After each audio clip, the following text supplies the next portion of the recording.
We are live, and we're looking into new founding. Whoa. New founding. Let's see if Grok can figure out what do we mean by new founding. Let's see. Possible in context of recent news or developments given the search results. Venture capital firm based in Dallas, Texas, founded in 2021, focused on investing in early stage startups aligned with American ideals and a positive national vision, particularly those capitalizing on cultural and political shifts. They also have a real estate project in Appalachia, developing rural communities in Tennessee and Kentucky. Okay. Their investment portfolio includes companies like Tranquility AI, database software, Durin, metals, minerals, and mining, and Presidio Healthcare. With the latest on investment in Tranquility AI on April 1, 2025. Yes, this is the new founding we're talking about. Pitch book, new founding investment portfolio. Let's also look into this. Additionally, recent post from from July 1825 mentions Nate Fisher, co-founder of New Founding, highlighting their publication of an essay titled Christian Defense Inequality by Stephen Wolfe, an American reformer, suggesting their involvement in broader cultural and intellectual discussions. Different organization, concept, or specific news. Please clarify and tailor the response further. Nate Fisher co-founded both New Founding, which has received money from Mark and recent American Reformer, which is published in USA by Stephen Wolfe called Christian Defense Inequality. Fisher calls this as important.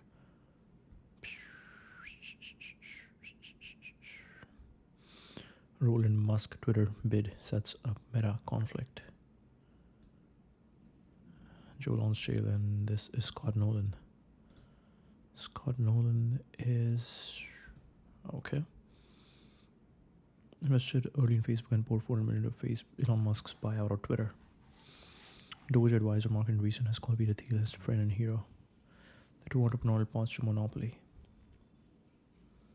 Two famous entrepreneurs disagree on something fundamental. In this case, it's Mark Andreessen and Peter Thiel. Something my friend and hero Peter Thiel and I vigorously disagree on. I love competition. I think it's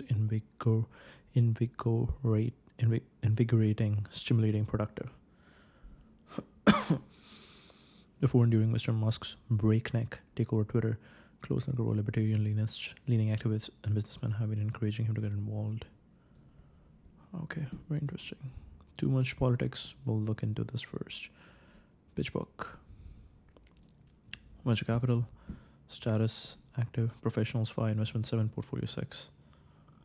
Investment 7, portfolio 6, okay. Dallas, Texas, real estate investments in partnership with other investors. Here's the website. I think we call the website. Yes. Investor status. Tranquility AI seed round. What does that mean? Like investment 7 portfolio 6. Does that mean they got one exit? Company stage generating revenue towards startups, Tranquility AI, Durin, Presidio, Armanet. Armanet sounds like a cool name.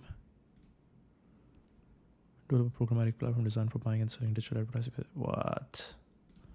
Such a cool name, and all you're doing is digital advertising, ad campaigns on target, but also that makes money. Primer educational Presidio, Pampace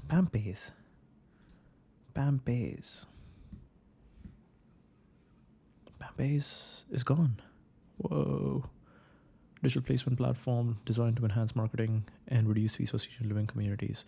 Company offers features like 3-dimensional interactive tools, personalized welcome videos, and comprehensive community profiles, enabling facilities to attract potential residents effectively and streamline their outreach efforts. Okay, we got that. So, new foundings. Twitter account is really cool. Let's look into that. New founding. All right, look at this. Nice photo. Let's ask Grok. Copy. And we'll open Grok in a new one. And let's see. What is the context of this photo?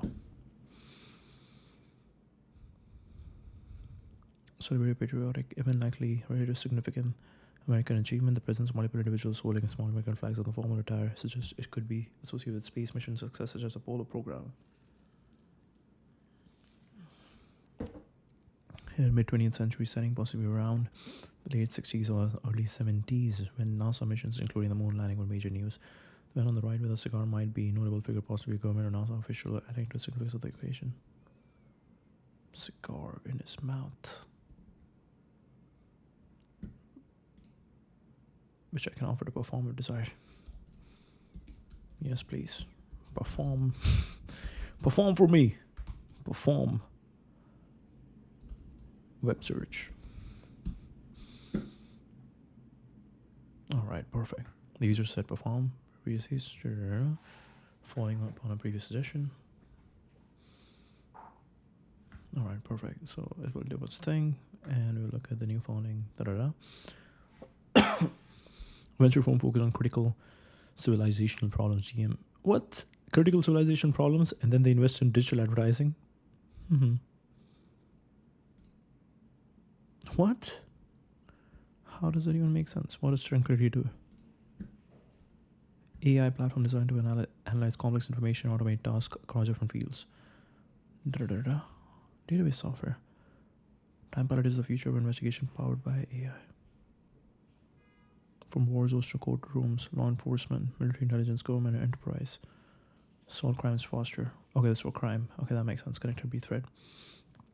Map relationships across all your evidence types, revealing hidden patterns. Suspect caught on CCTV, officers around scene, evidence recovered. 5 ounces seconds research finding description of incident, suspect description, response, and investigation. Trusted across the country. Douglas County, Lancaster County, Sheriff's Office, State of Colorado. Oh wow, these badges are cool. These badges are cool. This one is really cool. Lancaster County, Midlothian Police Department, Yolo County. Okay, District Attorney, Bancroft, Cassia County, Idaho, Chester County, South Carolina, City of Choctaw. All right. Jason Williams, Mac Dorsey, AI Spycraft. Police turning to way to help fight crime. AI will make law enforcement fairer and society safer. Boston Strong for Tender Justice investigating the Boston Marathon. Solutions. Okay, this one still makes sense, but what does it mean? Like you are... Your tagline is new venture firm focused on critical civilization problems. And what you do is invest in digital advertising. Maybe there's something we are missing on, but anyways. Capital the risk. What is new founding? For the country. And so what new founding is a venture firm that historically we described as a venture firm for the American right. And that was something that we embraced when it was really a dissident position. We were maybe the only venture firm that was openly focused on the right. Obviously, the winds have moved, and the question is now, what is the right? And it's been a multi-year process of exploring what defines that, what should be the ideals that define that. Really, we invest in companies that achieve outcomes that are consistent with a right-aligned vision for the country. And really across a range of spaces, everything from in the firearms space to for like health insurance company to alternative content for kids. And then we have a real estate division. We're actually building communities built around an aligned set of values. Increasingly, your neighbors are matters deeply to people. Really, that sense of community. And then we'll explore and delve into specific business opportunities that strategically align with what I would say are critical civilizational problems. So you look at the problems, and I think you'll see a lot of venture firms solving, say, national defense or American reindustrialization. People like to address those. We use the word civilizational for a reason because what I would say is our lens is particularly attuned to our civilization. What civilization means. It's more than just our economy. It's more than just our national security. It includes our culture. It includes our people. It includes the American tradition. And so, what are problems that we can identify and opportunities, really more profit business opportunities that we can identify looking through that civilizational lens.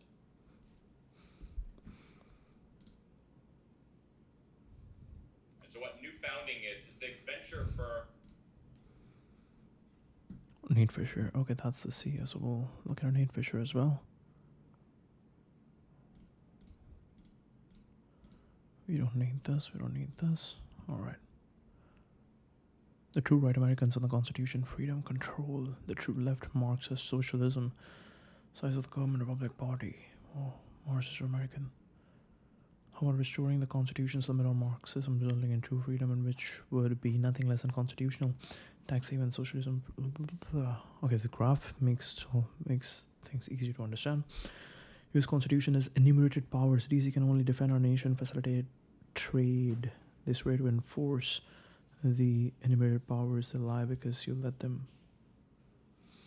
Marxist of American, tyranny or freedom, socialism or the Constitution, living document or enumerated powers. One or the other, never both. The oath of office, the true right Americans of the Constitution. Our rights are from God and eternal Christianity and freedom.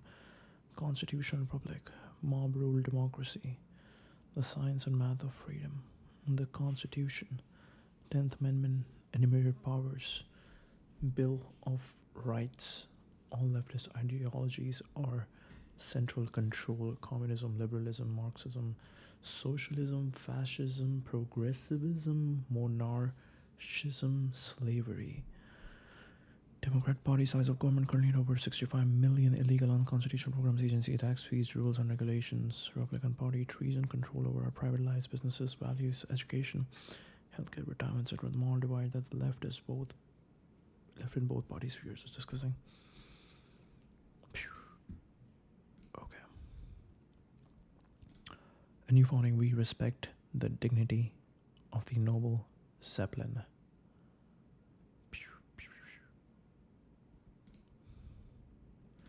Aesthetic. You gotta work on the aesthetic. In color.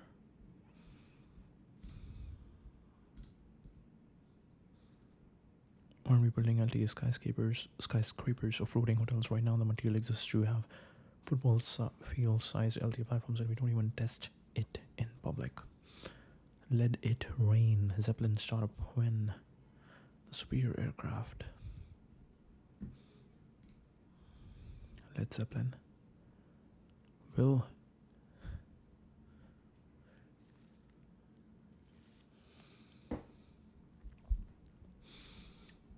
Chicago host the 2033 World's Fair? 100 more years of progress, maybe. Reinvent Summit. World's Fair. 1833. Century of Progress. 1933. Adults 50 cent. Children 25 cent. May 27th to November 1st. World's Fair. Chicago. 100 more years of progress. A new founding, respect the dignity of noble Zeppelin. High Tower, Dallas. Our love for the best people you know, X. Whoa. What does that mean? Our love of the best people you know, X collaborative workspace for aligned entrepreneurs, investors, and builders on the waitlist. Use the link in the bio. We're going to make Art Deco great again. High Tower, Dallas. Okay, that is cool. That is cool. That is cool. Build a vision for the future that inspires awe in your grandchildren.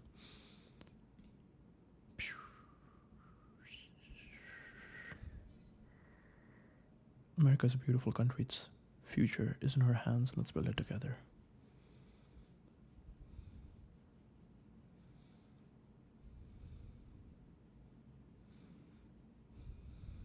Monday feeling.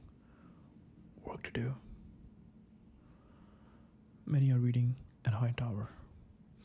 Unqualified reservations, Nickland, Xenosystems.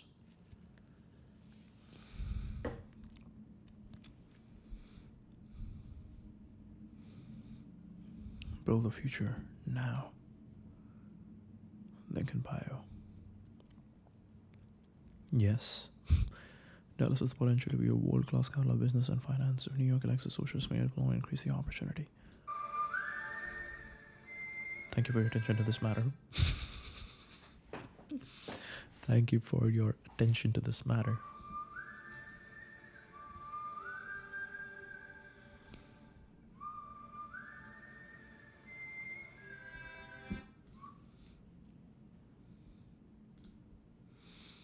Who is Nathan? Nathan is Chief of Staff and New Founding Fellow at Red States Lead. All they do is create Midjourney videos. The most important people right now are working. The most important people right now, the most people who understand influence are right now working on the most, think of a tweet over here. The most interesting people, the people who understand influence, the people at the highest levels or echelons of influence are prompting Midjourney to create high aesthetic, high aesthetic, high aesthetic images, high aesthetic, are putting together highly aesthetic pixels, are putting aesthetic pixels together. I'm prompting Midjourney to create high aesthetics that would inspire people. People at the highest echelons of influence are prompting Midjourney, Midjourney and VO3. People at the highest echelons of influence are right now prompting Midjourney to create aesthetic that inspires millions and billions. Something like that. American civilization is being rebuilt. The work is happening in Dallas. Why are you in Dallas? Why are you in Dallas? So, what a few picked men can do, given money and authorities, to affect the course of the nation's history is spectacular. But the man is Theodore Roosevelt once said, credit belongs to the man who's actually in the arena. Space is marred by dust, sweat, and blood. Who knows the great enthusiasm, the great devotion, spends himself in a worthy cause. The hero has to be a monster, but a controlled monster. So, what a few picked men can do, given money and authorities, to affect the course.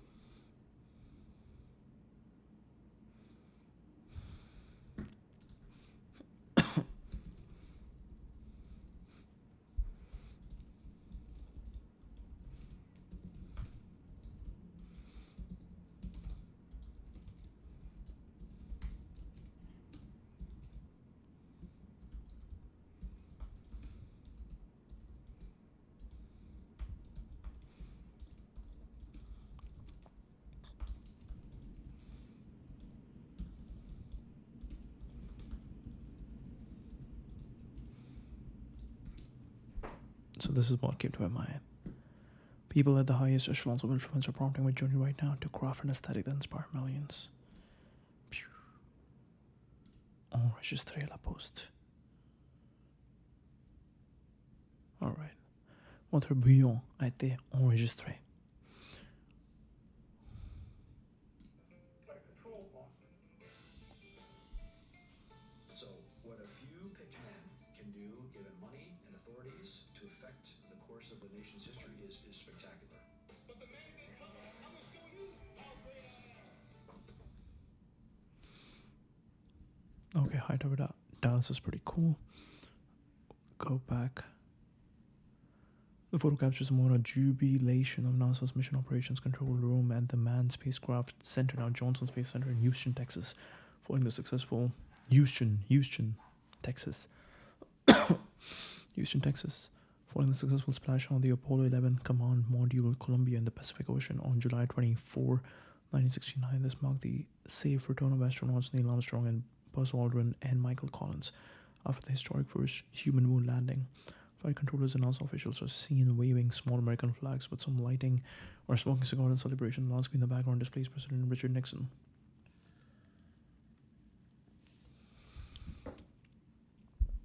Okay, got it. Back to new founding. Manhattan Institute, working to keep America and its great cities prosperous, safe, and free.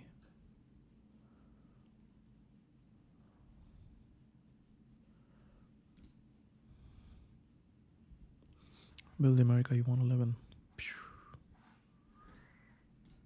Sick photo, sick aesthetic. I'll maybe post that thing over here. Okay. I'll hide my thing. Bouillon. Show me my drafts. Where do I see my drafts? Yes.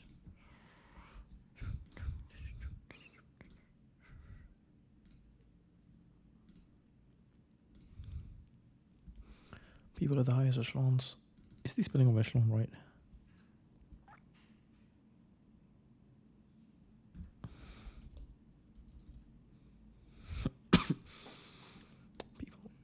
highest echelons of influence are prompting Midjourney right now to craft an aesthetic.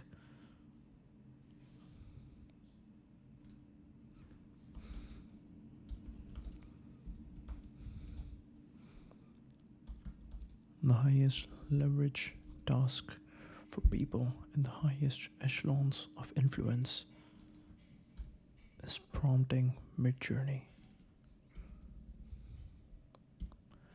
to craft inspiring aesthetic.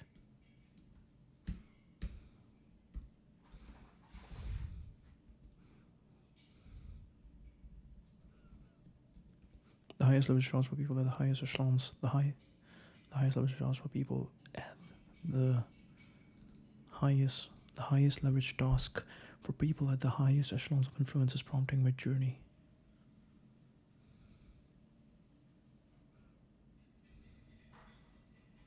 Is prompting Midjourney to craft.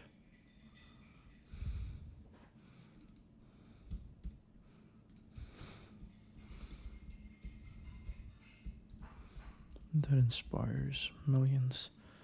Let's see if we can ask Grok. Make it sharper.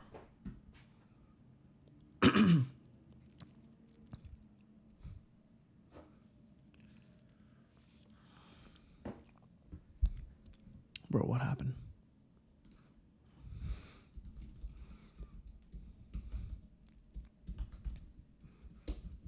Make it sharper.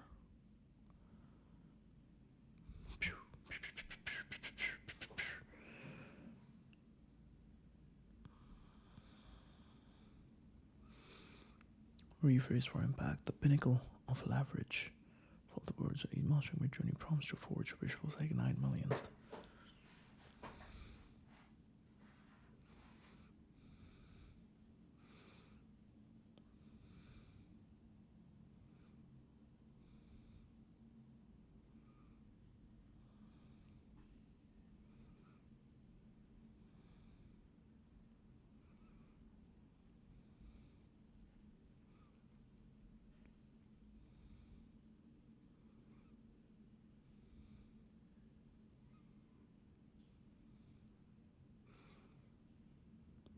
Highest leverage task.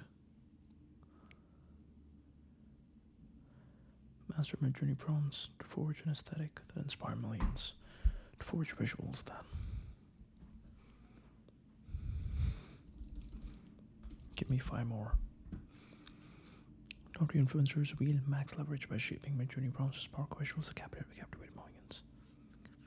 Inspire millions. Elite power brokers amplify impact by crafting Midjourney aesthetics that inspire global audiences. The most influential minds leverage.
The highest leverage task, master Midjourney to forge visuals that captivate millions.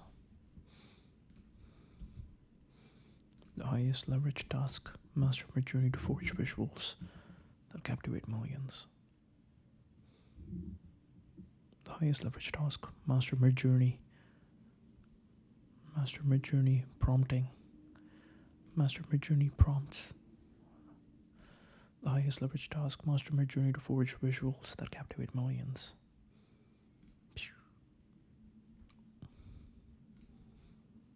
Build the America you want to live in.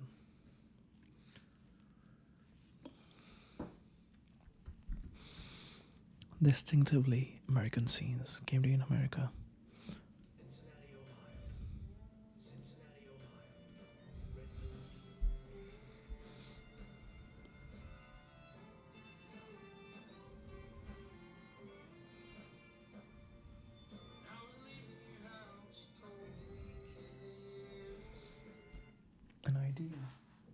An idea. Build distribution, build aesthetic. Build distribution.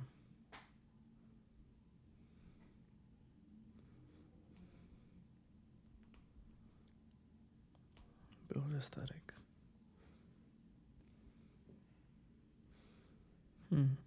Interesting. Right now testing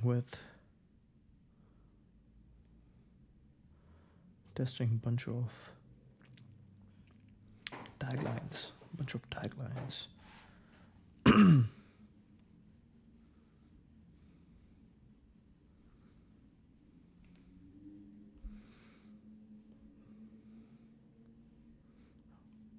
Or I think a better way to say it is mastering a bunch of bios.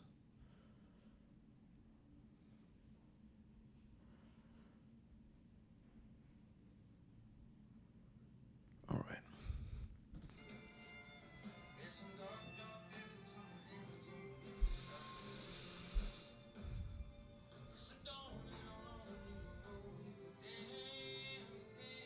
Wow. SOX.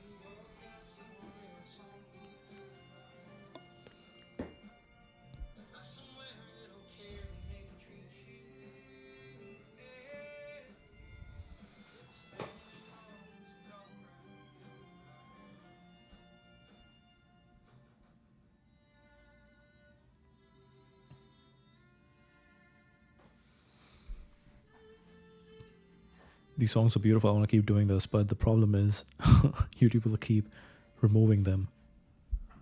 YouTube will be like, oh, we gotta remove this. Or I game day in America 20 hours ago.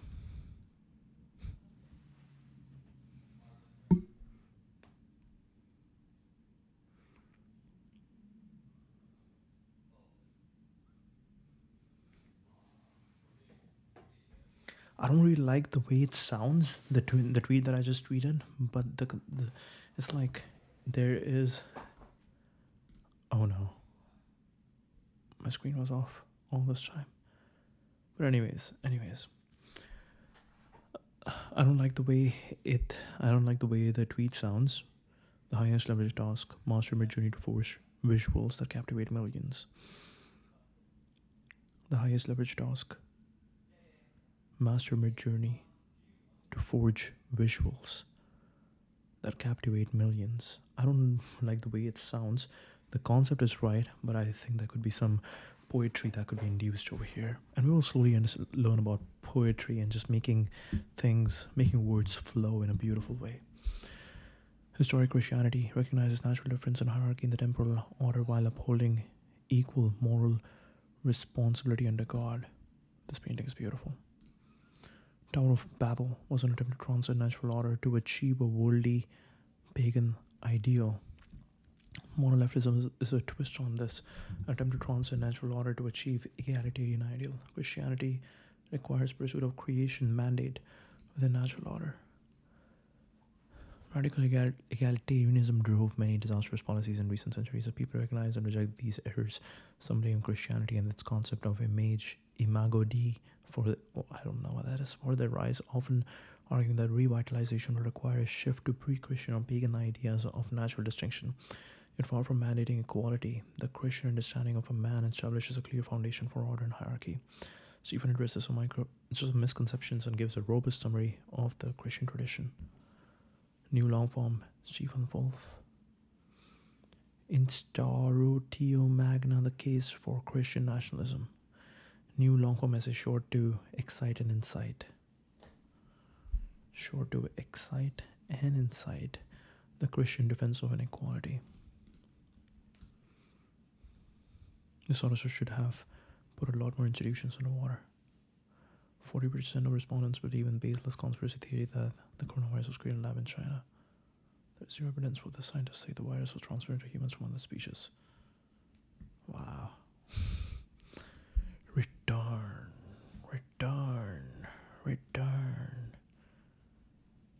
Request was start up an American-made canteen. Return.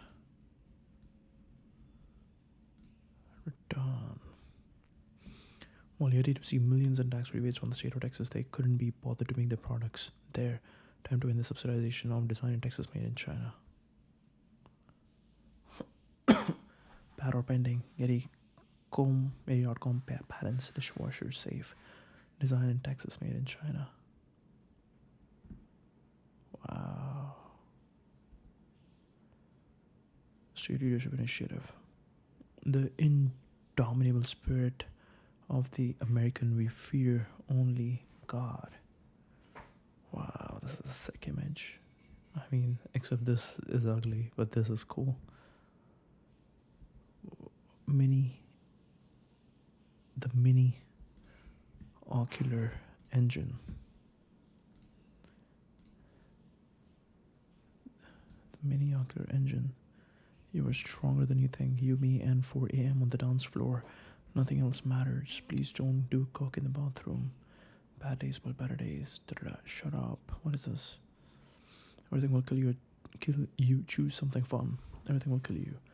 Choose something fun. I love you, but I need another year alone. If friend dot loyalty is less than 100, remove friend. If failure, retry. Else succeed. Noise. People who show you new music are important. Go where you feel the most alive. If you're death, but don't live life. Yeah, let's go. Week's over, not slowing down. Also follow on listening to the stories from the industry veterans Cheer Down, Titan, Sandy Munro telling Cameron, Ben, and I about his wild experience casting parts. Aerospace Grandpa telling you his 10th story of cultivating desert power. Cody James, founder, Triopanx Robotics. Aerospace Defense. We can look into Cody sometime later. If you need metal, call this man. How I got a code for metal today. If you need metal, call this man. How I got a code for metal today. Try an online portal. No code because order to beg. Call main number. Transfer to sales rep. Get initial info. Transfer to next local sales rep. Get more info. Tells me he will get back to me next week. Lord help me. Doesn't get a code.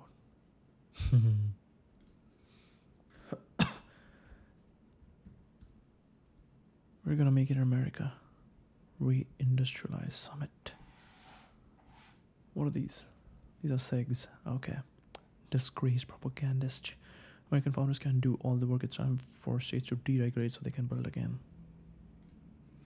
The energy and talent is here. Policymakers and federal procurement needs to place a big bet on this movement for the future of America. As for the rest of us, I think what SBA Gov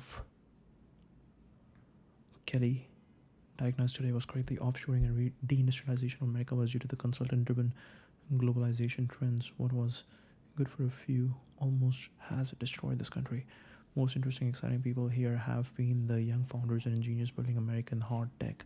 Not everyone will found a company, but supporting a country takes all fronts. Detroit, Michigan. Every few years, I go to something that generally excites me, and this has been one of them. I was very impressed by the highlights of the conference.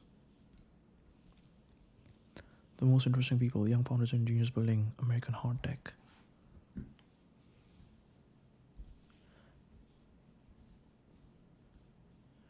Mentality dropping into the timeline tonight. Reading the timeline.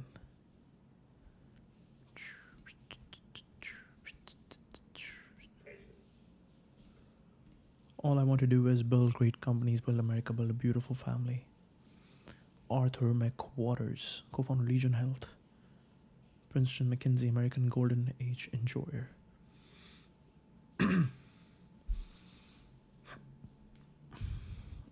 Build great companies, build America, build a beautiful family, serve God. You're too kind.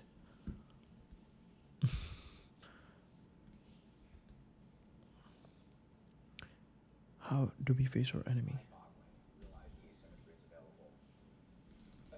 Look, there's two things a military commander does: coordinates information, releases energy. Move that airplane from here to there, drive that ship, put that warhead on a warhead. And our cost of energy in the U.S., as when I say energy, as in weapon delivered to the target, is probably 1,000 times what it should be. And Elon Musk was right. He went at space launch and said we're going to take the cost of putting a payload in orbit down by 1,000. That's the level of irreverence that this problem needs to be attacked with. And if that means throwing out large volumes from the Pentagon acquisition regulations, say give me the innovators, give me a different paradigm to do this, that's the only way this gets solved. I think some of the challenges that a lot of us think about have to do with the fact that these rules have completely changed. The rules weren't explicit, but 40 miles from the line of contact to essentially have a quasi-denied area is like unbelievable. We operated the GWAT with essentially some amount of freedom of movement. Complete air superiority. Yeah. Maybe a random border shell once in a while. So you put a CRAM up to shoot that down. Yeah. It is a completely different game and an unbelievable intensity. And I will tell you, unfortunately, the U.S. military is not prepared for that kind of fight. The Russians have learned.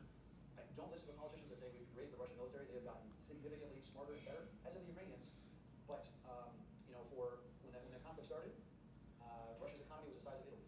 Yeah. Yet that Russia is outproducing all of Europe and the United States, at least on an affordable basis, cranking out enough artillery shells and all the rest. Remember, in World War II, German tech was largely better. Right. Better tanks, better rifles, much better aircraft. The first jet aircraft, a semi-precision ballistic missile, a cruise missile that they produced, but it was P for plenty. Volume and quantity has a quality all its own, and that's what crushed. And we are way behind if we assume we can create that kind of quality at a affordable price. Yeah. Interesting. Congrats to Reindustrialized team for another spectacular event. We all have an enormous amount to accomplish, but your summit draws those with great internal drive, motors, smarts, and a desire to run hard. As a son of Michigan, it is really encouraging to see Detroit coming back. And discipline and governance matters. Now let's all get to work. Let's get to work.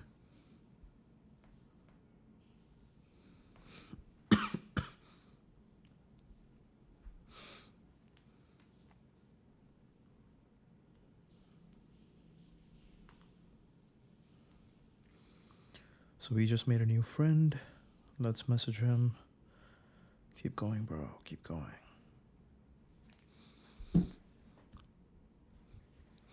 RetroKit Save cartoons are back with launch. Hopscotch. What is that? What is that? Why are they? RetroKit Save cartoons are back. Okay. Hideout Dallas. This could be you tonight. Book Protectors. Creating apps to serve the private security market. Me headed to McDonald's. This is kind of funny. Everybody's running in suits. Is this real? Wow. Nathan, the mission must be success, not safety. Two legends. The mission must be success, not safety.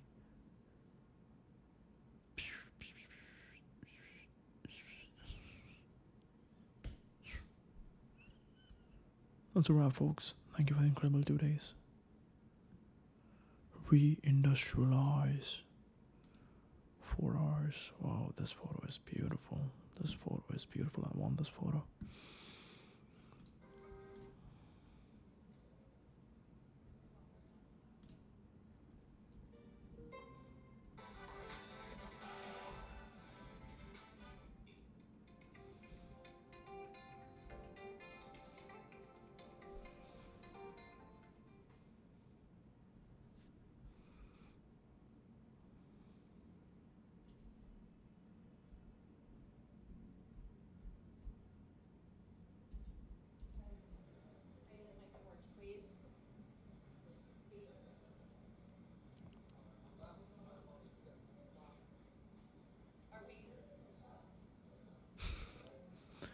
That is Lucky Bot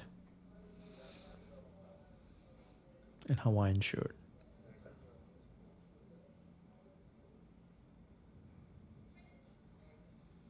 Thank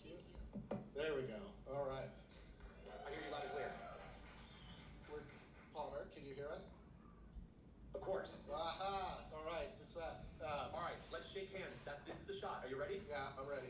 I'm over here. Can you come to me? This robot is made by a company called Foundation, and its name is Phantom. We're obviously doing a live experiment. Here we go. Palmer's moving me. We're shaking hands. There we go. The future is here. All right, we're going to do this whole interview. Fantastic. In the You and I were just talking before this about how I've actually been wanting to do this for years. My dream is that I don't have, well, I've long had this dream that I don't have to travel around to do these conferences, and instead I can just send a FedEx box and a robot pops out of the box. Of course, my real dream is that we do all of this type of stuff in VR someday, and it's somehow just as good as face-to-face, but it's taken longer. It's taken longer than I thought it would. Hurry up, Mark. So, and you've never done this before? Unfortunately, not in anything like this. All the robotics, calipers, and stuff that I've done has been, well, a lot shorter range. So we were having some audio issues before. I want to let the audience know this robot is true to your current form. I see you in a Hawaiian shirt with khaki shorts and a mullet. So we've got it all. That's right. You're full Tony Starking now. Well, Tony was one of the people who wanted to keep a person inside of the suit. The biggest problem with exoskeletons in general is that any exoskeleton strong enough to help you is also strong enough to kill you. Anything that can help you lift 1,000 pounds can also rip your arms off. And so I'm a big believer in teleoperated robotics versus, let's say, exosuits, which maybe could have made sense in a kind of tail end of the Cold War through mid-war on terror era. But these days That is very interesting. Like an exoskeleton, that exoskeleton might just kill you if it's not working properly. It might just kill you. we probably are not going to be able to manage the risks and still get insurance. I am trying to be reasonably close to you, but I am afraid of you twitching. So I don't know if everyone can hear me. I got confused during the whole audio, but this robot is made by a company called Foundation. I think the robot's name is Phantom.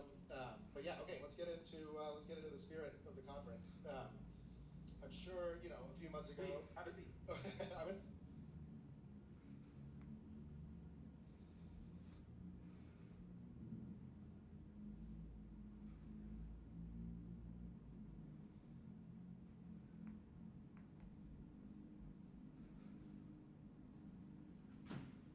Listen, I'm going to stand. I'm going to be with you.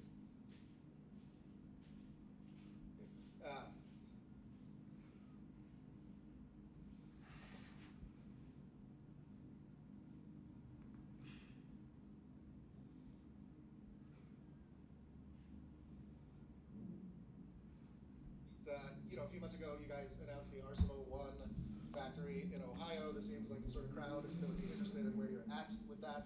Can you give us, I was kind of curious about two things. I've been running around Detroit all week and with a lot of startups who are starting to put factories in Indiana, Ohio, Georgia.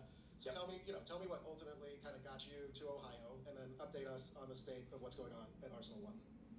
Well, what got us to Ohio was looking at the factors that we were going to need to build a 5 or 6 million square foot facility for building autonomous fighter jets for the Air Force's CCA program. And so you needed a place where you had a really strong workforce, where you're allowed to do stuff in a reasonable regulatory climate. You want to be close to transport and logistics hubs for rail and road, and ideally air. We wanted to be able to have airplanes roll out of the factory onto the tarmac, onto the runway, and then take off and fly to their customer.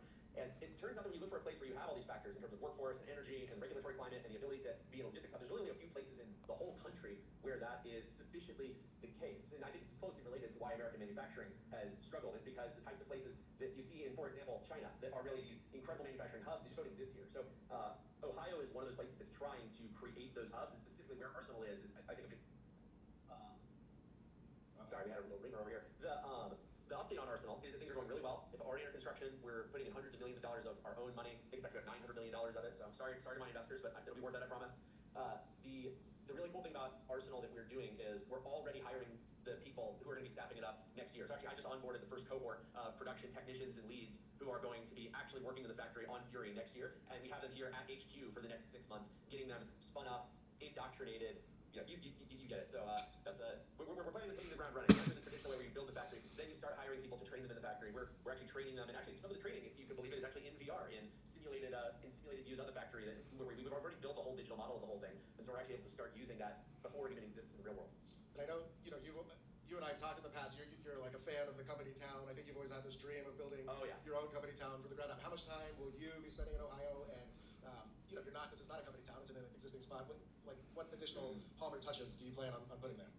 So I am looking for a house near the factory. The problem that I have is we're building, there's a logistics hub, not a giant residential housing community. So I'm trying to figure out if I'm gonna have to build something of my own. You're right, I'm a huge fan of company towns. I think they've fallen out of favor for basically political reasons. And anytime someone suggests them, they're like, oh, but that's like a coal mining town, and that would be horrible. It's like, well, yeah, there were horrible coal mining company towns, but there's a lot of good in the idea as well. You can't throw the baby out with the bathwater. So we'll see. We haven't announced a town anytime in the immediate future, but I want to make it happen. You're pretty good at it. I see. The audience can't see what I see, which is you on the screen. I mean, you really, obviously you're a VR pro, but you commit to the movements the whole time. I like it. Tell me about Arsenal OS, which is the software layer of the factory. It's kind of... This is really cool. I don't know. I think the arm shapes are just really bad. The I think the arm is just bent, and that is weird. And I don't know why the thumb is just like sticking out like this. The thing that I know maybe not as much about as I should. How is it different to other manufacturing software, and especially what we might see from a traditional prime and what they have in their factory? Well, without revealing any secrets, the kind of short version is we're trying to build a platform for manufacturing that's beyond just the machines and the buildings. You really need to treat these things as software-defined problems, tightly integrated with the design process from the beginning. There's a lot of differences in how you would design something to be manufactured in a facility like Arsenal One versus a more traditional aerospace facility versus a more exclusive or hand labor intensive type of factory concept. And so with Arsenal OS, we're trying to bring together all these different things. Some of it's hardware, some of it's software, some of it we're building ourselves, some we're building with the help of partners. But all in all, the goal is to make manufacturing really cheap, really affordable, really scalable, and have that be part of the design process from the very beginning of concepting and ideation. You don't want to be designing something and then later figuring out how to make it more cheaply. I mean, this is kind of you've seen the difference, for example, between electric vehicles that were designed from the start to be manufactured using modern manufacturing techniques, and whether they've taken out old vehicles and slapped in a whole bunch of retrofits and called it a day. Yeah. Well, I was going around Detroit this week. We're filming a TV show. That's the reason there's a bunch of cameras running around, just so everybody knows we're doing an episode on some of the startups here and the manufacturing intensity in Detroit. One thing I noticed, I was at a tool and die startup, Atomic. Just massive. I think this is something that more and more will happen, where people are going to be like filmmakers. Filmmakers are going to be working with these best startup minds and filming them and shooting and making story documentary, like really aesthetic out of it. And I think hard tech has the highest opportunity for doing something like that, because if you look at Palmer Luckey, they already have a great aesthetic. They already have a great aesthetic with the entire Defense, the Fury, and all the products. And now when you bring like these amazing film guys with also good aesthetic, and now they, on top of that, they're also really good at storytelling and interviews and like putting all these pieces together, that's going to be next level. Who helps put on this whole thing. And you go in, all the massive machines are actually built in Europe or Japan. That's right. Yeah, so when I think about this conference, when I think about what you guys are doing, this still seems like a major flaw to me that the machines that build the machines are not being made in the U.S. Like, as we're on this quest to bring some of this back to the U.S., it's not clear to me how we fill some of these gaps. Look, here's my personal opinion. I do want to have all those machines made in the U.S. I want as many of them also made here because I'm a Jingo. I love the United States. But the United States has a unique advantage that our adversaries like China do not. We have pretty good friends all over the world. And I think that we should take advantage of that policy. If you have a Japanese company that's making really incredible like automated winding machines for making motors, I've got to admit, I don't really have that much heartburn over getting those Japanese machines, putting them in an American factory. I prefer it's made in the United States, but I think we should be taking advantage of the fact we have allies like Korea, like Japan, like Germany most of the time when they're not funding Russia's war on Ukraine. But yeah, I've actually got too much heartburn over where the machines come from, as long as there are machines in our friend network, our friends list, that are as good as the ones that are being made by our adversaries. And that is the thing that I'm most concerned about, is that some of these Chinese machines are actually surpassing the quality of anyone in the Western Super Friends group. When Trump announced his USA phone, which I think is not a USA phone anymore. Well, I can't market it. I should let them speak for it, but I can recall when it launched, they announced it was made in the U.S., and they've since adjusted the marketing terminology to made with the values of the United States in mind. And so, I don't know what you need to do to get that labeling, but they're going to do it. Can we? My question is, can we make? What is that? What is that? What is the USA phone? No. What is the USA phone that Donald Trump announced? Yes, go on research. A whole computer in the United States. Absolutely. You and I have talked a little bit about this before. Dell was the last computer manufacturer in the United States that was actively building computers, but they shut down their last plant in 2008. Since then, we've not had any capacity to this, and unfortunately, we buy most of our computers, even for national security applications, they come out of Chinese factories made under CCP supervision. And imagine if during the Cold War, if all our computers had been coming from Moscow in the Soviet Union under Kremlin supervision. Like, you couldn't write a story that like that because it would have seemed so absurd. But United States because they don't want to rock the status quo, which is quite good for them and very profitable. You've seen these press stories saying that building an iPhone in the United States would cost $30,000. It's just false. It would be somewhat more expensive. There would be a lot of capital expenditure to build it up in the first place. Apple spent hundreds of billions of dollars building up China's manufacturing economy. Replicating that here is expensive, but it's not a $30,000 iPhone. And another reason people argue this is I think they don't want tariffs. And if you argue that the cost is 10 times or 100x more to do with the US, then that means the tariffs never work because no matter how much you tariff something, it'll never come back here. But what if it isn't actually 100 times hard? What if it is only 30% hard? Well, now you have to admit that tariffs can work. And so I think there's a lot of political posturing to pretend that the US is this crippled nation that can't actually make these things. And I'll end with this. Obviously, I build weapons and military products here in the United States, and I have to. But if you look at my side project in Mod Retro, where we're building really high-end replicas of modern retro game consoles, like the Game Boy Color, like the Nintendo 64, I don't have to make those in America. I could just make those anywhere in the world. And in other words, I don't have a military customer demanding it's made in the U.S. And the Chromatic is made in actually right now it's made in a combination of Mexico and San Diego.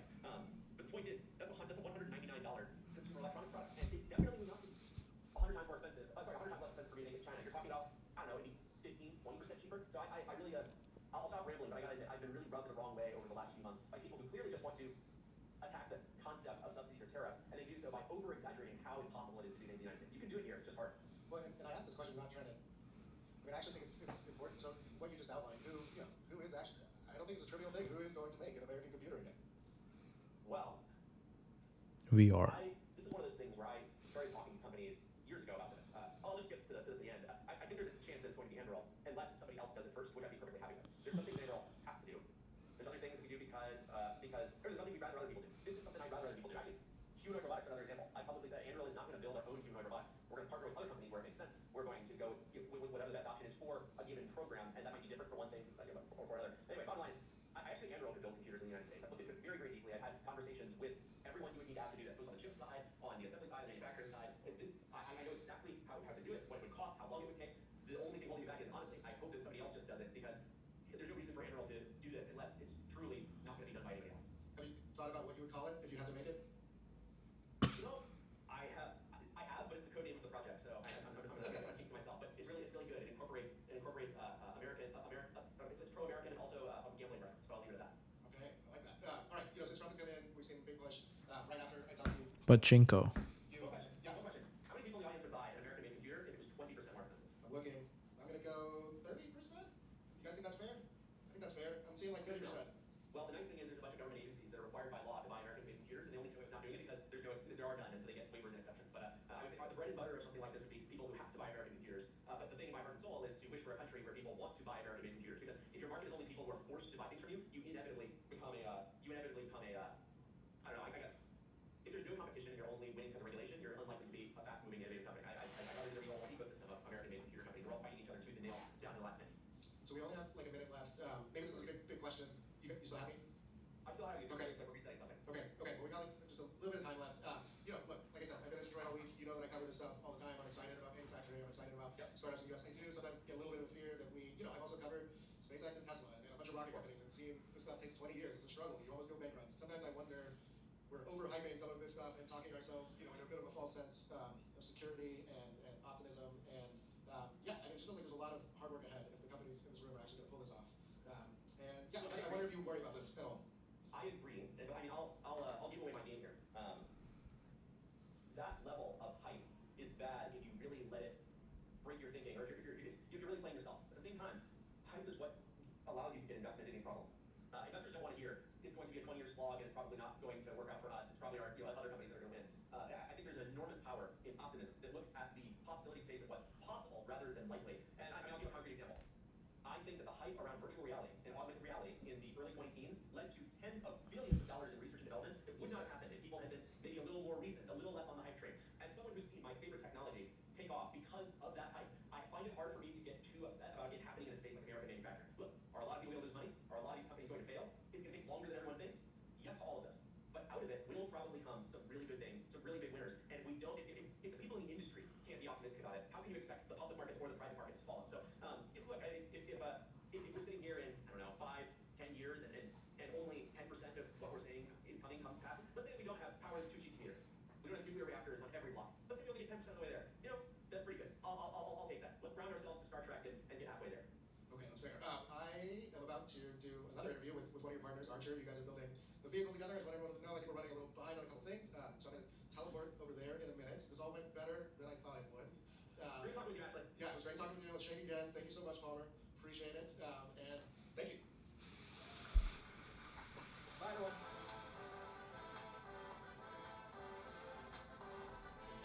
Its foundation was a sponsor, and that's the reason I had to do this.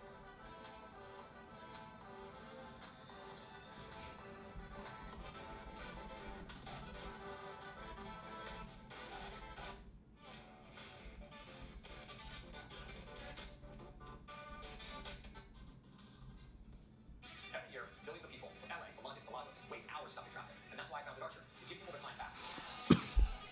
Midnight, built around one of the world's most advanced electric power trains. Midnight takes off vertically like a helicopter, then it tilts its propellers forward to fly on the wing like an airplane at up to 150 miles per hour. It's whisper quiet when flying overhead, all electric and designed to move 4 passengers across the world, most congested cities. With the US government making this a strategic priority and over $3 billion in funding to date, we're now gearing up for launch. We've opened our high-volume factory in Hopkins, Georgia. We're conducting test flights from California to Abu Dhabi, feeding real-world data into the final stages of our FAA certification program. And now, with President Trump's executive order, the White House has a mandate to ensure American dominance in flying tests. And Archer plays global offense with a multi-billion-dollar order book and partnerships with many of the world's top airlines. In LA, Archer is the official air taxi of the 2028 Olympic Games. And Andrew selected Archer as its exclusive partner to bring vertical lift to the front lines with a hybrid electric version of Midnight for America and our allies. We're building the future. Watch the skies. We're just getting started.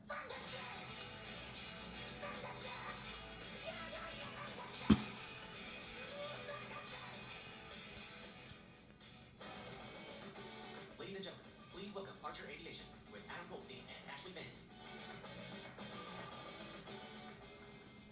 All right.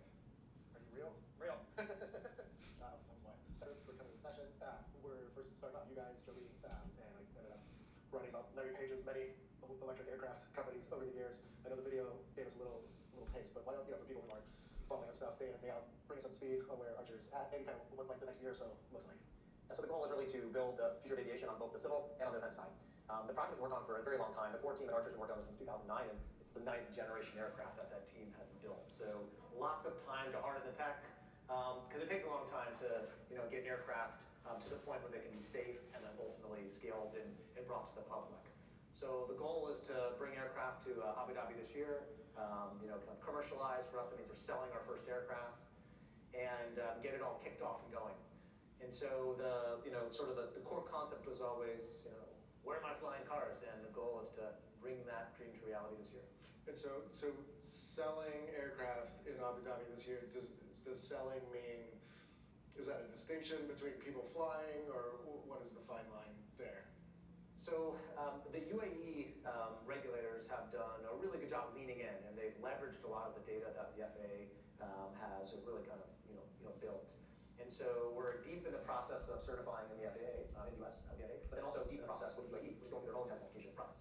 And so the goal will be bringing the aircraft there, start the launch, and then we'll start to see very conservative routes being flown, and ultimately adding people, and then ultimately kind of expanding those routes. So this is the kickoff and start that journey, and then we partner with Abu Dhabi Aviation, which is the kind of leading helicopter operator in the Middle East, which is owned by Abu Dhabi. And so they've done a good job of allowing us to create plan, start the operations, get the thing going. We just have to start. It's like day one for the industry. Yeah, I mean, I've covered rockets and all sorts of aerospace everything for years. Anytime you make a vehicle, it's always going to be a long journey, especially through the certification process. There's certain things you have to do that take a long time in this field, especially if you're going to have humans inside of them. So, just from an outsider, I got so excited about technology early. It feels like it's taken a while, but I do understand hardness is necessary. What have been the hardest, unexpected, the hardest challenges that maybe you guys didn't see coming?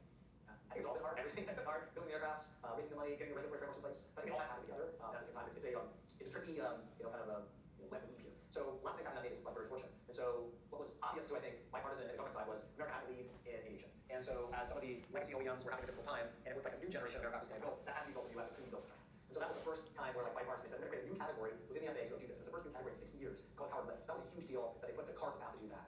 So without kind of the, I'll say friction from China, that might not ever happen. Because it's hard to get a regulator to change, do something different, do something new. The second thing that happened was Tesla and SpaceX. The success in Tesla showed hardware can generate real value creation opportunity. And that opened up the capital markets, which allowed money to flow. And before that, I have a lot of hard tech founder friends that were like, it was impossible to raise money for hard tech. Why? Because, like you said, they take a long time. And as Palmer said in the session before, nobody wants to hear the uninspiring pitch that's going to take us 10 years, and nobody wants to hear that. And so Tesla really showed what was possible. And then, you had the money, you had the regulation, and then ultimately you had the engineering. So you had to wait for the lithium-ion cells to get good enough, energy dense, power dense, safe enough to enable us to do that. All those things had to come together at the same time in order to make this work. And if any one of those didn't come together at that time, we're cooked. It's game over. And so that's where the serendipity here really was. So we think, so you guys went to all this trouble. Is it a success at the end of the day if the first flights happen, in the Middle East, and China does have a ton of air taxi startups? Well, if you think about it from the FAA's perspective, it is a very well established organization that has a lot to lose. So it's going to be more conservative naturally, the same way any developed, established company, country, regulator acts. It's a very natural state. But what we're doing is sharing all the data from the UAE back to anything in the FAA. So super transparent, open, policy, which should be viewed very positively from the FAA because it's more data that they get. It's more an opportunity for them to prove that what we've done is works and safe. And so if anything, I think it should be viewed very positively. I see you guys. I was reading through your materials last night in writing this. There's a lot of talk about the Olympics. I think you guys have been chosen as like the official air taxi of the Olympics. Is that right? So is that's the tea leaves I was reading? Is that's the moment when the U.S. thinks we might make the biggest splash into these vehicles? In 2022, the FAA coined this term, Innovate 28. And they said, we want the LA 28 Olympic to be the moment where there's mass use of this product in one city. And the LA Olympics is the perfect way to do that. It's a perfect way to show America's leading in aviation, that America's dominance in the category, and that the regulator can innovate too in order to make this happen. That's why they put that date out there as kind of their own marketing campaign to say, like, we got to move as an agency to actually innovate as well. And so a year ago, we started playing for this very seriously, where we announced our LA infrastructure, like vertiport network. And so a lot of the key areas we picked were direct overlays to the Olympic venues. And then when the Olympic process came up, it was an extremely competitive process to try to win that. You had to win their trust that you're going to be able to execute, that you can deliver, because we are a big part of their transportation solution for dignitaries, VIPs, athletes, fans. When we ultimately won that, it was a way for everybody to rally around one date to say, okay, we're going to have mass use in 28. This has to get certified before 28. You can't be going all the way up to that. So everybody is now behind that. It's a good way for us to show back to President Trump's goals, made in America products, where we can help work through very difficult regulated industries and ultimately bring jobs and show that America leads in aviation. Wasn't it the LA Olympics, the last one? That's where the guy parachuted into the stadium, wasn't it? Yeah, I think there was the famous one, the jetpack man. Like that one was, that one was like the one that everybody talked about. So yeah, we are replicating this. Yeah, we're set up with a storyline for them, because you think about the Olympics, it's TV, right? It's NBC. There's 19 days, 41 million viewers per day. You have, it's like the best advertising in the world for us. All the dignitaries, VIPs, all around the world come to see, and they're going to get a chance to ride on these aircraft and hopefully ask the question, well, why don't we have this back in our country? We were obviously, Paul was just speaking. You guys announced this partnership. I think it was like 4 or 5 months ago. I think it's for the defense industry, so there's some limitations probably around what you can say. But so you're partnering with Anduril. We saw it in the video for a second. We were talking about it. But what is that aircraft meant to look like, do, and maybe how does this partnership come about? You can see today in any of the conflicts that UAS counter-UAS has become one of the dominating factors. And a lot of that thinking has shown unmanned systems have actually become very important, and low-cost unmanned systems specifically. And so the systems you see out there today are small ones, because the big ones take time to build. But once you start to look at these unmanned systems and you start to develop them, groups like Archer, Anduril, realize very quickly that most of the cost is in these systems. Most of the cost that's in there is based around protecting humans. And so you build these machines that get very expensive, and because they're so expensive, you want to keep them for a long time, which makes it even more expensive. So the acquisition cost plus the operating cost is extremely high. So if you thought about it differently, you're like, okay, they're a triple asset, we can lose it. And so you want to make the cost as low as possible. And you drive the cost down 90%. All of a sudden, you start to think, like, why would I ever build a manned asset again? I get overwhelmed the other side of these unmanned assets. So the question is, can you do that? And so as the autonomous triple strategy started to play out in the battlefield, it became very clear that this was going to be a key strategy for the future wars. And so when Anduril looked at it, if Anduril had enough time, they would just go and do it themselves. But the challenge is building big rotorcraft is it takes a long time. So as I said, like, this is 9th generation of the core team that we've been working on, 9th generation aircraft. And so by partnering with Anduril, we can build a base aircraft, they can missionize it, and we get a product to market really fast, because there are customers and real needs for these types of platforms like now. And so there's just not time to go start over. And so we have an ability to build a product, deliver it, that I think is going to play a very important role. And one of the things that Tom always talks about is, you win the simulation, you prevent the war. It's not even win the war, it's that you have to show you can win the simulations. And there are holes in our simulations today. And this, this solution that we're building helps solve one of those big holes. Is there any information on how different it would be from your core platform when it would be out? Yeah, so what we've said is that it's a hybrid VTOL product. Hybrid meaning we're going to put heavy fuels back in, so the range can be much greater. And the goal is to make a variant of what we're already doing, because if you look at today's kind of big, expensive assets, the challenge is they're so expensive, so you don't build a lot, and when you use them, you don't want them to get damaged or lost, so you don't really put them out in front, because if you do get them damaged, the cycle time to replace them is so high that you're in this like vicious cycle of keeping costs really high, you don't really make or use a lot of stuff. So when you looked at it from what we're doing, there's a big new civil business that's being born. And if you could share a lot of those parts into the defense product, all of a sudden you have a civil business that's scaled up, a defense business that can become lumpy, that can get scaled up or down at times, and you can ship products back and forth. And so that's a lot of the concept that we looked at. So it doesn't take you 18 months or 2 years lead time to replace a part, which it can in some big rotorcraft systems today. And so it enables you to build a huge business that can be very effective and allow you to switch back and forth, which will ultimately, sustain the business over time, create lots of jobs, and it's sort of kind of solve many of the problems of the day. And just annoying reporter follow up. I mean, so is this craft you're building with Anduril something pretty far out, or then given all that is closer, maybe? The stuff we're doing is definitely not that far out. Okay. So the goal is to get assets, in market, quick, and because there's a need. And so everything has to be thought of from that perspective. And so there's different trades that you make. There's always, and building any aircraft, it's the same trade. Speed, rate, payload. You're trying to understand what the vehicle can do, and that's based on missions that are out there. And so you look at the missions, you try to figure out what to build, but all of it is with the context that we already have a base layer platform that we're trying to build off of to make this market very fast. I think Ron Boeing bought one of Larry Page's eVTOL electric aircraft startups. Is that fair? Kitty Hawk. Are the traditional primes focused on this area, or are they building rival type aircraft? I think everybody has a good perspective in And so Boeing's version of this is a company called Whisk, and they focused a lot on autonomy. And so the autonomy platform is really transferable to their core business too. So if you rebuild, let's say, avionics suites and new flight control computers, things that can be used on a bigger aircraft, it can become synergistic to do that, and now you have a platform to actually go build and test that stuff. So for them, it makes a lot of sense to go do that. I haven't seen a lot of real effort from any of the legacy companies, aggressively going after like the eVTOL market in the way like we are. And so I don't expect to really see that. I think the constant innovator dilemma challenge that they all face is, hey, poor business is struggling, let's make sure we get that thing shored up before we go spend all this R&D money on a speculative project. And like another annoying more question. I mean, it feels like it's been, you said 2009 is when you guys started? Well, we started the company in 2018, but a lot of the core team has been working on this game since 2009. So 2009. So it's been this long journey to get to these first crafts. There's some differences between you and Joby. They're in the ballpark though. A number of people, they can fly. This is cost a lot of money to get here. There's some limitations around the craft. It's just, when do we get to take the next step? Is there a goal to build like a family of aircraft? Yeah, so the goal is to get the aircraft started like this year. That's the goal. Put the stuff in Abu Dhabi, start flying planes, show everybody that this industry can start day one, right? It's like the Roadster came out, but it wasn't until really like the Model 3 where it was fully vertically integrated. It was like this pretty big scalable platform that was affordable to everybody. But you have to get started, right? So that's been the whole push. Get everything started, stop designing, stop engineering. And so that's really what the big push is. There certainly will be, V2s of these, version 2s and bigger versions, smaller versions, all that. But I do think the defense side will probably end up being bigger in the first 10 years because there's such a growing need right now for that. So I think the defense is going to get very big. You can just feel the energy of everybody looking at these, autonomous triple solutions and like understanding that there's real conflicts. We don't want to put human lives at risk. We want the cost of coming down, and we need to be able to build here. And so that's really the goal. That's what's kind of great about this whole conference here, right? Is I think what's important to me, and I think what's probably important to a lot of founders here is it's not just about making reindustrializing America. It's about making America unfuckable. Yeah. You guys on your website, you have this vision for what this might look like in New York. I mean, you talk about these commutes between Newark and Manhattan in like 9 minutes, I think, versus obviously like an hour in a car, if not more. Would anybody be able to go and do that? Well, if the goal is to have the Olympic speed at end date in scale in 28, then that means it has to get certified before that. So whether that's 26 or 27 or 28, whatever the time period is, I don't get to pick that. Like the FAA picks that. So what we'll do is build a safe aircraft and get it there. That being said, you see a lot of momentum. So President Trump's executive order saying this is super important. FAA needs to focus on this. Secretary Duffy, Secretary of Transportation at the Paris Air Show, announced the 5i agreement trying to simplify regulation and operational rules across America and its top allies. And so they're building momentum. And so what I think is going to happen is momentum builds into the Olympics. The stuff in the Gulf really starts to build increased momentum. And I think those timelines will start to really collapse. And you think I hadn't heard this before, but you think defense will stay bigger than that consumer civilian business for a long time? If you're building autonomous triple assets, there's no certification process. There's how many can you build? Can these things be deployed? And are they ready? And so it's a very different concept than, okay, not only is it built and certified on a federal level, but I have to also get the different municipalities involved. And so there's definitely just time to do that, time to scale that. On the defense side, if you have the stuff that works that they want, you can instantly deploy it. So a lot of it is building a prototype, showcasing them what they can do, getting the programs won, and then delivering assets. Because there's like viewpoints of we need to be ready for certain conflicts. Indo-PACOM, if you look at like the island chain is big, right? We don't have a lot of good solutions today. And so we start to look at these different problems that are, we need solutions like now. And so yes, there are programs that are like in the works being worked, but they need solutions now, not 10 years. So I think that'll be the difference here. And so I do think defense ends up being a very big part of the industry. Okay. See, we're about to run out of time. Like a quick question: Have you been in a midnight? Have you flown one?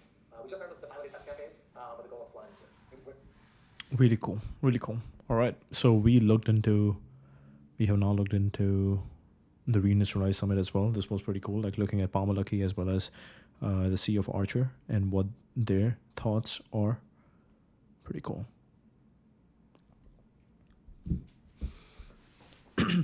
Build the America you want to live in. We connect with, partner with the people who will define a positive alternative vision for America. Our network brings together people from various communities and domains who are drawn to this vision, and we forge the convictions and connections that will help realize it. We directly lead a select set of ventures, including fund focused on early stage startups and a real estate project focused on a new and aligned vision for what local life can mean.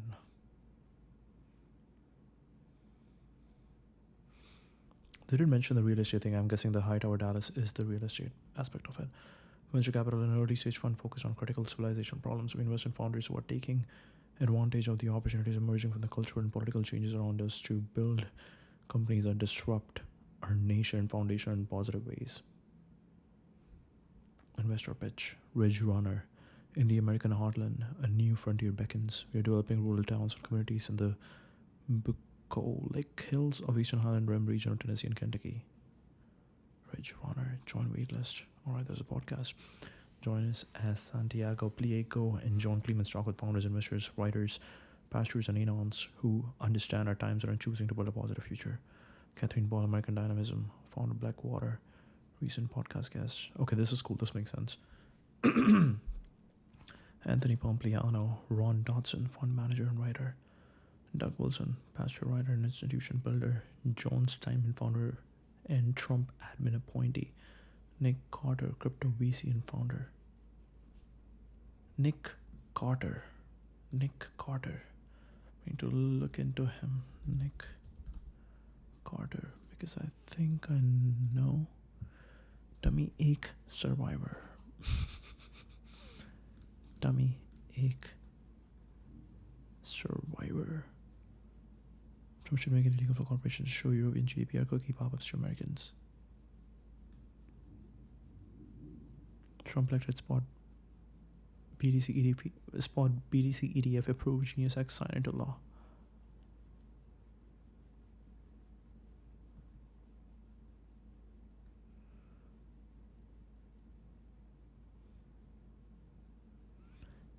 Yeah, the fact that he brought Tether CEO was very interesting.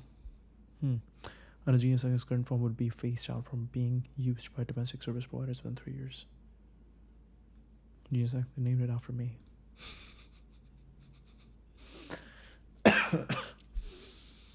Stablecoin is not equal to US anti-pilum free banking. People need to stop doing this analogy. See my article from 21. Whoa, what is this? What's that whole bankers invoke free banking to attack stablecoins? What is this? I don't understand.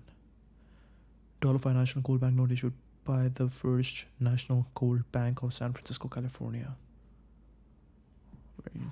Very interesting. Okay. We got this, and now we are looking at a new founding website. All right.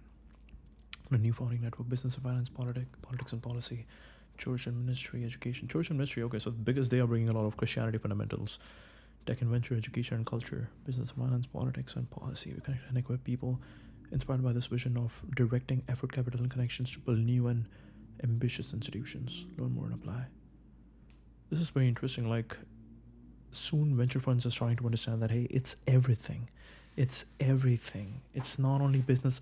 Whatever business and finance is at a high level, you need to be involved in politics as well, because that will, like with Archer, now you're playing the entire FAA rules and regulations, and you're playing with the regulations now. Once you are big enough, you need the money, so you need the venture. And then education and culture, like you got to be aligned with the aesthetic, and the what do we say, the cultural zeitgeist of the country at the moment. You got to be involved with church and ministry. So like religion, you got to, like, if you are all working as a team, if you're all working as one big organization, you got to be aligned on certain ideals. Like, why are you together building? And yeah, like then you build a company down, then you build families, and these are all families living together, working on the same things together, believing the same ideals together. Investing in solutions to critical civilization problems. Venture is about building a better future. The best founders of our age are keenly aware of the times we live in. Increased global disruption, bureaucratic stagnation, cultural and political chaos have become ubiquitous. The myth of the technological and institutional neutrality is quickly disappearing as it becomes clear that our society is shaped deeply by the companies and technologies that mediate our ability to speak, build, organize, transact, compute, and live in peace. Our society is shaped deeply by the companies and technologies that mediate our ability to speak, build, organize, transact, compute, and live in peace, whether it's through self-immolation, bureaucratic decay, or a fundamental disconnect from reality. Institutions that seem permanent are starting to crumble, opening Paisley critical gaps across all sorts of sectors, gaps that represent immense opportunities for a new class of pioneering technologies, companies, and industries. We believe that the best founders of a generation, those willing to take the biggest swings, will take advantage of the opportunities emerging from the cultural and political changes around us to build companies that disrupt our nation in foundational positive ways. Our fund exists to back these founders and providing them capital, talent, and a deep well of other resources from our country. We invest in category-creating companies positioned to see civilizational opportunities unlocked. We invest in category-creating companies positioned to seize civilizational opportunities unlocked by unprecedented deregulation and the shift toward local and national self-determination. We love working with founders who get these themes and founders who get these themes living with us. Primer. Micro School platform and operating system supporting K to 8 students, evidence analysis platform to deliver justice with confidence and speed, largest and fastest growing edtech platform focused on firearms adjacent spaces. Okay, this helps. Presidio Healthcare, innovative health insurance offering innovative non-ACA policies for pro-life customers. Developing new approach to deep learning to service critical applications, deep in mining, autonomous mineral exploration rigs to accelerate mineral discovery. I want to look into Durin. Okay. Durin mining. It's time to mine. Whoa, look at this. Beautiful. Aesthetic. Durin, locating Earth's resources. Durin builds and operates automated drill rigs to accelerate mineral discovery. Fixing the bottleneck. Build, operate, scale, consolidate. Build, operate, scale, consolidate. Exploration drilling technology has barely changed since 1950s. We are building remotely operated semi-autonomous rigs to drill faster, reduce human error, and keep workers safe. We send data directly from the rigs to geologists, allowing them to make decisions faster anywhere in the world.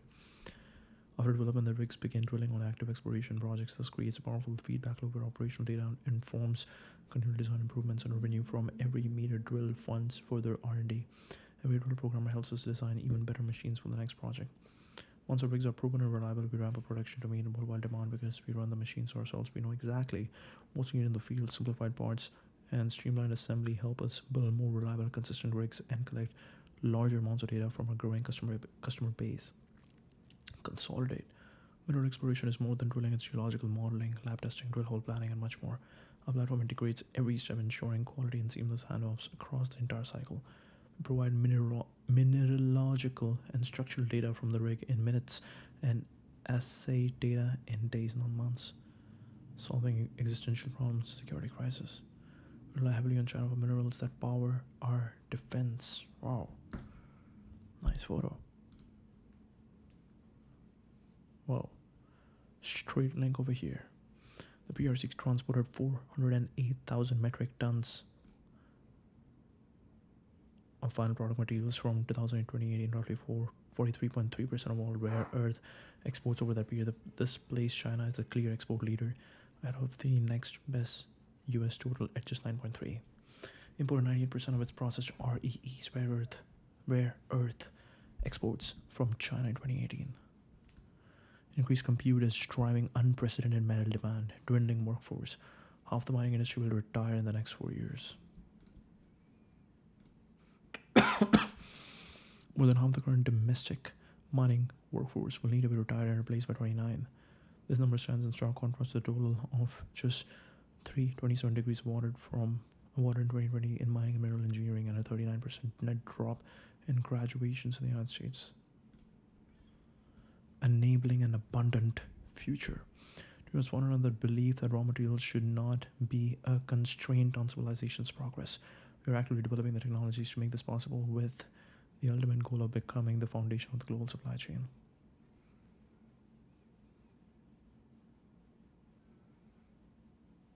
Lux 1517 Day 1 Champion Hill Contrary Bedrock. Whoa, they got everybody. 8090. What? What is 8090 doing? What is 8090 doing? What is 8090 doing? Leading the next industrial revolution. What? Wait, what? Today's industrialist backing the next generation industrialist. Isn't that Chamath? Where you build breakthroughs into industrial giants. We have partnered with today's largest industrial bill distribution.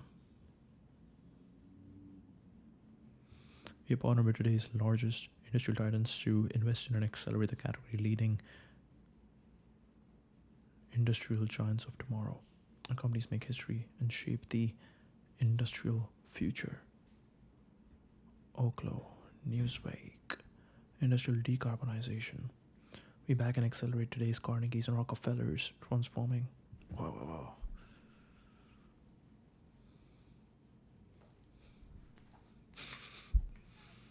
Much better.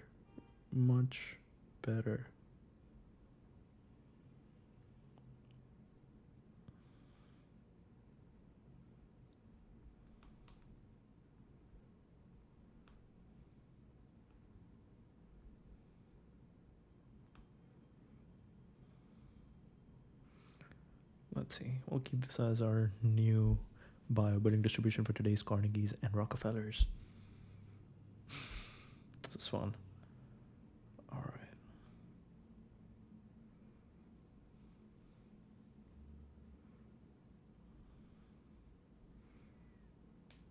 All right, all right, all right.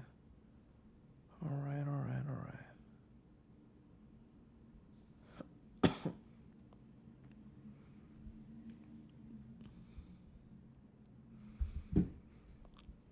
What is this? Oklo, Samvera, cold hydrogen. I think there's a totally different 8090. Armada, Atomic Industries, Warda Space Industries. Whoa, Warda, look at this Warda. What happened to Warda? We had Warda see on our podcast. Definitely seems like they have. Look at this website, beautiful. Spaceborne, Earthbound. Warda is a microgravity-enabled life sciences company that processes materials in orbit and returns them to the Earth. Government biopharma built for orbital material processing and re-entry. Mission: expanding the economic bounds of humankind. Okay, we'll look into Warda Space Industries soon. Warda Space Industries. Expanding the economic bounds of humankind. Hypersonic testbed for re-entry and orbital flight testing. Discover unique morphologies and crystal structures of microgravity. Be at the helm of orbital industrial revolution. I think this form of website is way better, where you are using the more Apple-like format, which is just put everything as blobs and use nice designs. Let's look at the video. How long is this video? From the dawn of time, humans have had to build to survive, to pioneer, to forge new ground, to do instead of dream. When the space race started, everyone assumed it was a sprint. Turns out, it's humanity's greatest marathon, and escaping Earth's atmosphere was only mile one. It's truly remarkable how far we've come, but this is just the beginning. Careful 3 isn't dead, you order for you. Picked up early. Alright, let's see what we got. Show me what I do. All systems on. Today, we stand on the shoulders of the giants who ran the hardest mile first, who opened the gateway to the galaxy and ushered in an entirely new kind of science with the power to benefit all life on Earth. At Varda, we leave gravity behind to manufacture revolutionary products in space, to bring them back to Earth, and deliver game-changing benefits today while paving the way for a truly interplanetary existence tomorrow.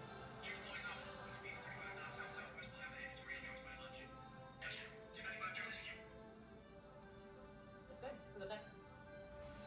Getting to space is old news. Now, it's what you do out there that counts.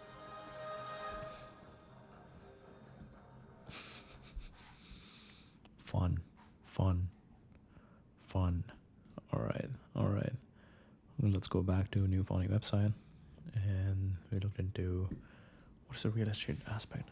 The Highland Rim project, the vision our nation is in the midst of a generational people movement to small towns and rural areas. We're building the rural towns and communities nestled in the Bucol Lake Hills of the eastern Highland Rim area of Tennessee and Kentucky in partnership with business owners, pastors, and other community leaders. Build thick communities that are conducive to a natural, human, and uniquely American way of life.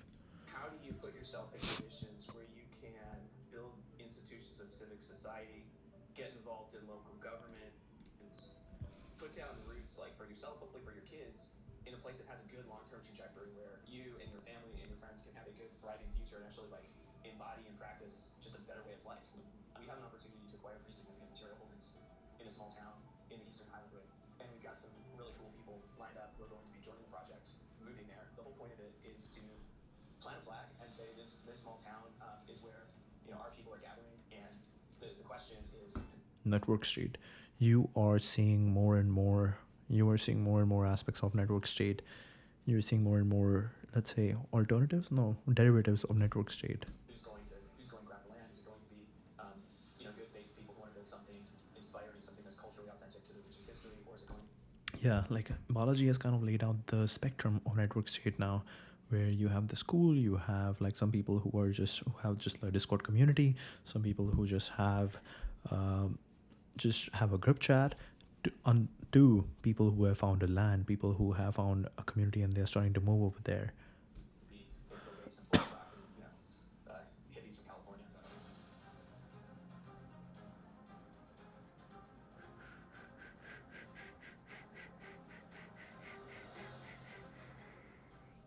So what is a Highlander nationalist?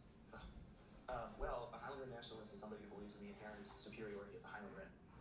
The Highland, it's tongue-in-cheek. The Highland Rim is a very underrated, like, kind of other region of Tennessee. Nashville sits in what's called the Nashville Basin. So it's like flat area in the middle of Tennessee. Nashville is surrounded by what's called the Highland Rim, which is like an elevated, it's not really like mountains, but it's kind of an elevated region that surrounds Nashville, actually just goes in a total circle around Nashville. And it's a region that's like just dominated by like lots of beautiful rivers and lakes and kind of sharp rolling hills. These aren't mountains, but it's very bucolic, like very kind of dramatic scenery that, very just aesthetically pleasing, like rolling terrain. And it's where I grew up, and, I've got land out there. I've always been interested in land. And like in high school, for several years, I worked as a land surveyor as my summer job. So I was, yeah. So we were often like, doing a boundary survey of like 1,000-acre farm or whatever. So you're, clambering through the woods and, encountering all kinds of wild stuff out there in the backwoods and, just seeing some beautiful areas and, finding. So I got to know that whole region very intimately, just from like very directly, boots on the ground. I went on to law school and was like, this is professional. And when 2020 hit, This is a long interview. Okay. We're looking for early adopters who would seriously consider moving or partnering with us to build the project. National waitlist. Other partnership resident waitlist. Oh, let's see how this looks like. Ridge Runner. We're excited that you're interested in becoming a resident of one of our communities. Please fill out this form. Continue.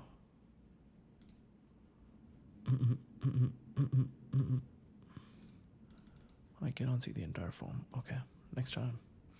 Real estate for investors. Opportunities to invest. Nice photo. Nice photo. Through it, we come across a range of investment opportunities. The New Founding Network. The candidates I've gotten through New Founding have been the highest quality out of all the talent acquisition firms I have worked with. Head of people, hider host. About. Let's go. We build and back companies defined by American ideals and a positive national vision. Through our bold media presence, writing, and podcast, we have marshaled an outsized and motivated audience of founders, investors, and builders who resonate with our distinct framing and the uniqueness of our network. We explicitly oppose DEI, ESG, and the bureaucratization of American business culture, promoting instead a culture of entrepreneurship and excellence, betting on great companies, products, and customers disfavored by corrosive ideologies. Our team: Nate Fisher, Joshua, managing partner, Jake, former NFL player, U.S. Army veteran, investor, Santiago, founder, early stage startups, co-founder, $1 billion RE firm, real estate firm. Okay. Joshua, Kirkland and Ellis, M&A. Joshua Clemens, partner, syndicates, product leader, investor. Angus P. Exit. John Buffon, controller, SMB owner. Nathan Halberstad, chief of staff, BCG. Why does it say BCG? You should say previous or experience. Politics and venture. Venture is about building the future. This may contribute to the perception that the venture and startup space has become politically politicized, but this is not really choice. Entrepreneurs do not just agnostically respond to market signals or even just improve efficiency of a mature product. They come up with something new that they believe the world needs, and in a sense, will it into existence. They come up with something new that they believe the world needs, and in a sense, will it into existence. Vision and coalition. Our goal is to define and realize a distinct positive vision for America. Much of this is yet to be determined, the product of future entrepreneurial innovation, prudent action, but we are so anchored in certain ideals.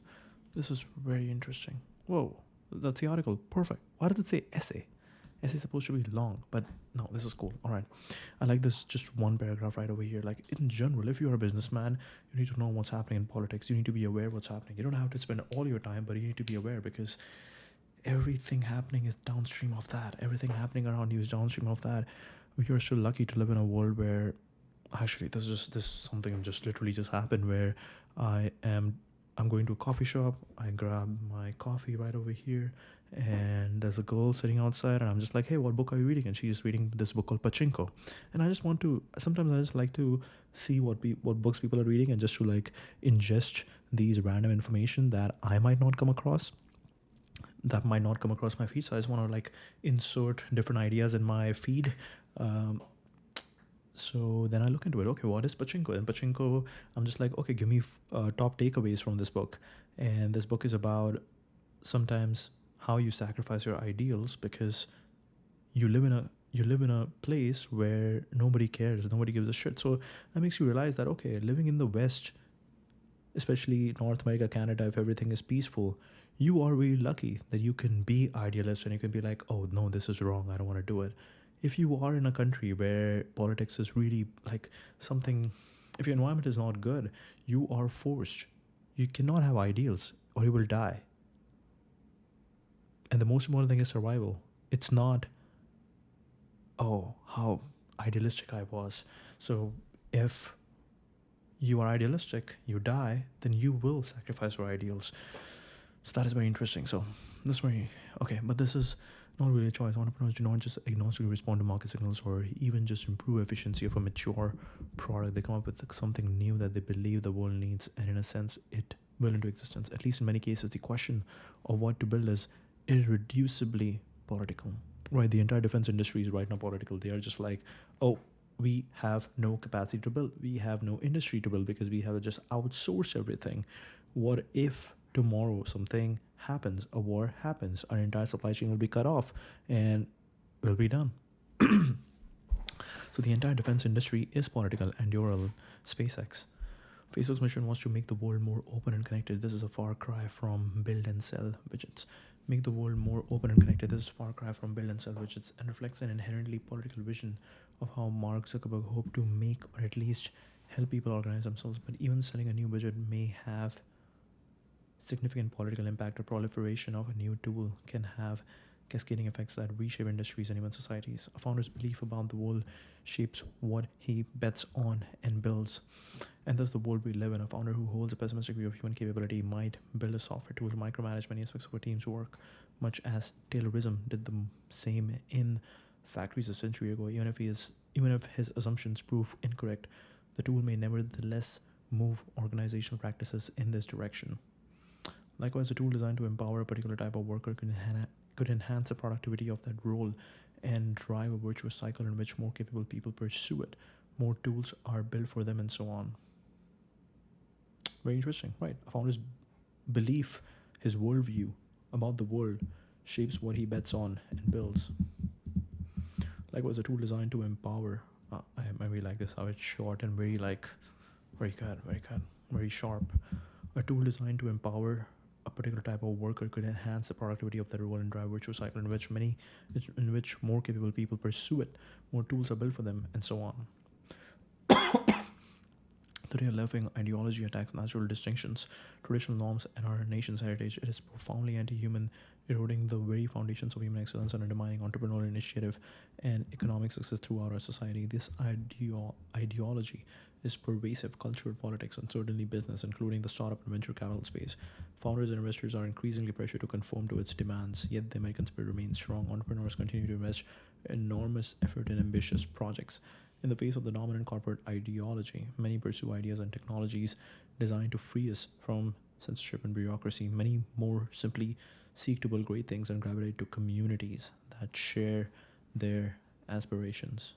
Our work is inherently political, and everything from the network technologies that shape our digital environment to the marketing messages that influence our aspirations. Americans are hungry for options that reflect our ideals and inspire our efforts. With political divisions permeating society and most concepts of progress shaped by the left, our goal through venture is to help define and realize a distinct positive vision.